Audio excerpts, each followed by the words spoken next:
सब बच्चों ने देखा होगा तुलसी का पौधा। गुलाब का पौधा सब बच्चों ने देखा होगा, गुलाब का पौधा। इसी का सपोर्ट लेकर ऊपर चढ़ने वाले जो पौधे होते हैं वो क्लाइंबर्स कहलाते हैं, जैसे कि मनी प्लांट और क्रीपर्स रेंग कर। हेलो बच्चों, नमस्ते। मैं नीतू चौधरी एक बार फिर आपके सामने हाजिर हूँ एक नया टॉपिक लेकर।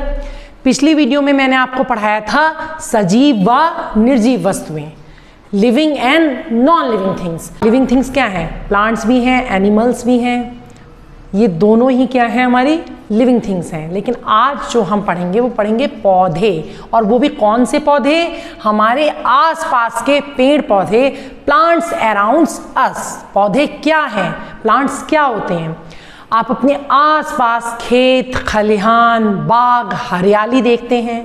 आपके घर में गमले होंगे, उन गमलों के अंदर पौधे लगे होंगे। वही जो हरियाली हमें दिखाई देती है वो किसकी वजह से है? प्लांट्स की वजह से। आज हम पौधे, जो आपके आसपास जो पौधे आपको दिखाई देते हैं, उनके टाइप्स पढ़ेंगे कि पौधे कितने प्रकार के होते हैं। पौधों के प्रकार, अगर हम पौधों के प्रकार की बात करें तो पहला प्रकार होता है शाक, जिसे हम इंग्लिश में कहते हैं हर्ब्स। हर्ब्स, ये जो हर्ब्स होते हैं ये हम हिंदी में शाक कहते हैं। कौन से होते हैं ये हर्ब्स? ये शाक क्या होते हैं?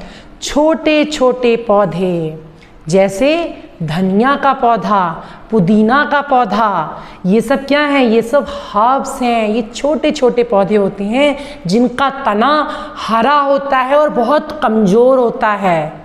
देखते हो धनिया के पौधे को आपने देखा होगा, पुदीना के पौधे के तने को देखा होगा, वो कितना पतला होता है, सॉफ्ट सा ग्रीन कलर का होता है ना। तो ये क्या होते हैं? हर्ब्स होते हैं। इनकी लंबाई बहुत छोटी होती है और इनका तना बहुत सॉफ्ट और हरे रंग का होता है। जितने भी हर्ब्स होंगे वे हरे तने वाले होते हैं और ये सीजनल होते हैं। सीजनल का मतलब है मौसमी होते हैं। गर्मियों के हर्ब्स अलग होंगे, गर्मियों में जो उगने वाले शाक होंगे वो अलग होंगे। सर्दियों में उगने वाले शाक अलग होते हैं, बरसात के मौसम में उगने वाले शाक जो होते हैं वो अलग होते हैं। हर सीज़न का हर्ब अलग अलग होता है, इसलिए इन्हें कहते हैं सीजनल प्लांट्स। और बहुत छोटे हाइट के और बहुत ही सॉफ्ट तने वाले जो पौधे होते हैं उन्हें हम हर्ब्स कहते हैं। जैसे धनिया, ये सबने कॉमनली देखे होंगे। पुदीना, ये आपने कॉमनली सबने देखा होगा। मिंट का प्लांट, धनिया पुदीना नहीं भी देखा होगा तो आपके घर में पत्ती आती होंगी धनिया की। पुदीने की चटनी के लिए पुदीना आता होगा, आपने पौधा भी नहीं भी देखा होगा तो आपने अपने घर में वो चटनी के लिए, जब आपके घर में आपके मम्मी या पापा बाजार से लाते हैं तो आपने ज़रूर देखा होगा। वही एग्जाम्पल है हर्ब्स का। दूसरे टाइप के पौधे होते हैं श्रब्स, जिन्हें हम झाड़ी कहते हैं। श्रब्स, इन्हें हम इंग्लिश में श्रब्स कहते हैं और हिंदी में झाड़ी कहते हैं। इनका जो पौधा होता है वो ब्राउन वुडी होता है और किसी किसी झाड़ी का पौधा हरे रंग का भी होता है। ये थोड़े से साइज में हर्ब से बड़े होते हैं। ये द्विवर्षीय या बहुवर्षीय भी हो सकते हैं। ये झाड़ी जैसे होते हैं, मतलब इनसे बहुत सारी ब्रांचेस निकलती हैं, एक नहीं बहुत सारे छोटे छोटे तने निकलते हैं। आप इन्हें ये कह सकते हैं बहुत सारी ब्रांचेस निकलती हैं। जैसे आपने देखा तुलसी का पौधा, उसकी कितनी सारी ब्रांचेस होती हैं, फिर उस पर लीव्स भी लगी होती हैं। तुलसी का पौधा तो सब बच्चों ने देखा होगा ना, चाय में डाल के पिया भी होगा आप लोगों ने। जब आपको खांसी या जुकाम हो जाता है तो आपकी मम्मी आपको तुलसी के पत्ते डालकर काढ़ा बना के पिलाती हैं, चाय में देती हैं। जो बच्चे चाय पीते हैं, नहीं तो उनके दूध में डाल देते हैं, नहीं तो पानी में भी उबाल के उस पानी को ठंडा करके बच्चों को पिलाया जाता है। क्योंकि जो तुलसी का पौधा होता है वो, उसकी पत्तियां बहुत ज़्यादा हमारे लिए स्वास्थ्यवर्धक होती हैं, हमारे लिए बहुत फ़ायदेमंद होती हैं सर्दी जुकाम में। तो सब बच्चों ने देखा होगा तुलसी का पौधा। गुलाब का पौधा सब बच्चों ने देखा होगा, गुलाब का पौधा। गुलहड़ का पौधा सभी बच्चों ने देखा होगा।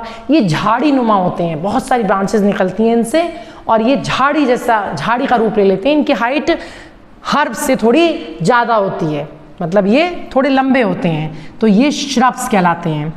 तीसरे प्रकार के होते हैं ट्रीज़, जिन्हें हम पेड़ कहते हैं।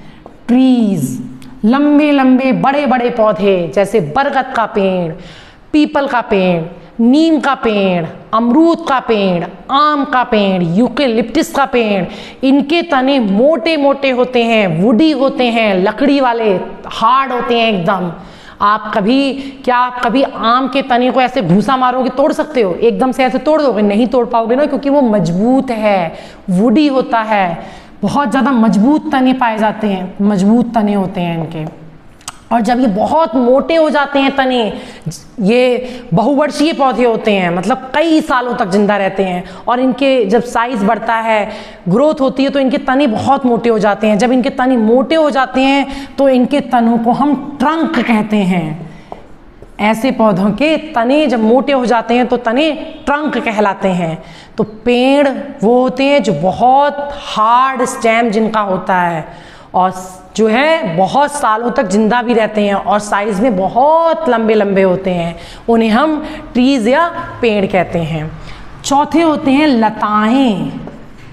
लताएं में भी टाइप होते हैं, कौन कौन सी? एक होते हैं क्रीपर्स और एक होते हैं क्लाइंबर्स। क्रीपर्स, क्रीप वर्ड का मतलब होता है रेंगना, रेंगने वाले पौधे।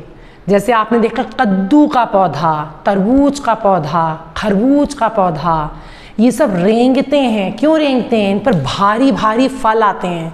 अब इतने भारी फल के साथ इनका तना इतना सॉफ्ट है, क्या ये खड़े हो जाएंगे? नहीं हो जाएंगे ना, धड़ाम से नीचे गिर जाएंगे।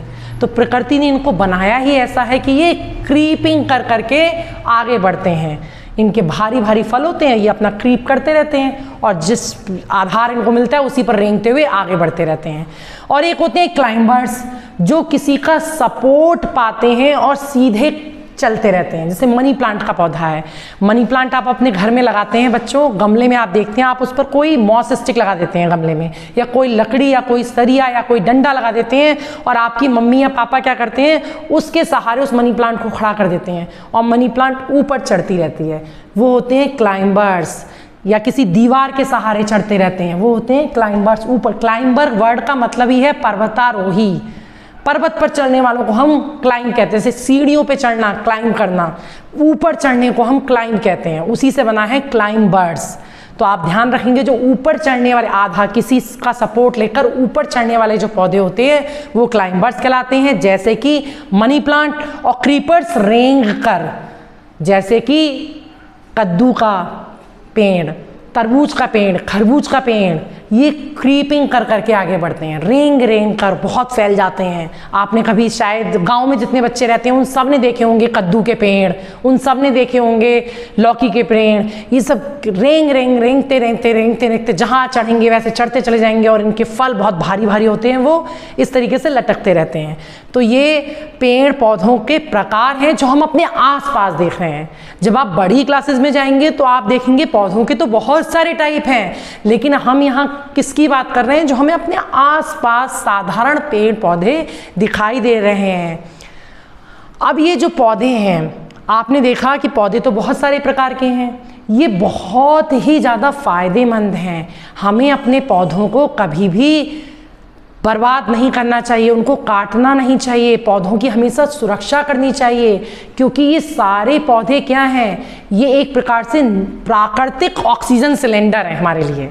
क्योंकि पौधों में जो भोजन बनाने की प्रक्रिया होती है, प्रकाश संश्लेषण, जिसे आप आगे हायर क्लासेस में, बड़ी क्लासेस में पढ़ेंगे तब आपको समझ में आएगा, उस प्रक्रिया में पौधे ऑक्सीजन देते हैं।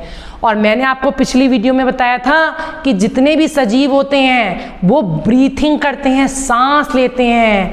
जब हम सांस लेते हैं तो हमें कौन सी गैस की आवश्यकता होती है? ऑक्सीजन गैस की। और ये ऑक्सीजन का निर्माण कौन कर रहा है?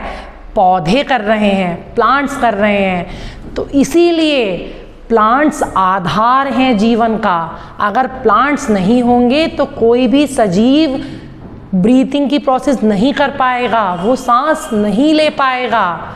तो इसलिए पौधे बहुत ही ज़रूरी हैं। पौधे तो वैसे भी ज़रूरी हैं। पौधों से आपको फल मिलते हैं, पौधे से हमें मसाले मिलते हैं। आप ये जो मैंगो खाते हो, आम खाते हो, लीची खाते हो, संतरा खाते हो, या आप भोजन में गेहूं की रोटी खाते हो, चावल खाते हो, सब कहाँ से आ रहा है? पौधों से आ रहा है। तो आप अपना भोजन भी पौधों से ही ले रहे हो। इसीलिए पौधे बहुत ज़रूरी हैं। हमें अपने पौधों को सुरक्षित रखना चाहिए और हमें वातावरण में ज़्यादा से ज़्यादा पौधे लगाने चाहिए, जिससे हमारा वातावरण कैसा हो जाए, शुद्ध हो जाए और हमें शुद्ध ऑक्सीजन मिल सके सांस लेने के लिए। जब हम शुद्ध ऑक्सीजन प्राप्त करेंगे तो हमारे फेफड़े स्वस्थ रहेंगे और सांस लेने के लिए हमें ऑक्सीजन की ज़रूरत है और ऑक्सीजन कौन बनाता है, पौधे। तो बच्चों समझ में आ गया पौधे क्यों ज़रूरी हैं और ये पौधे क्या होते हैं।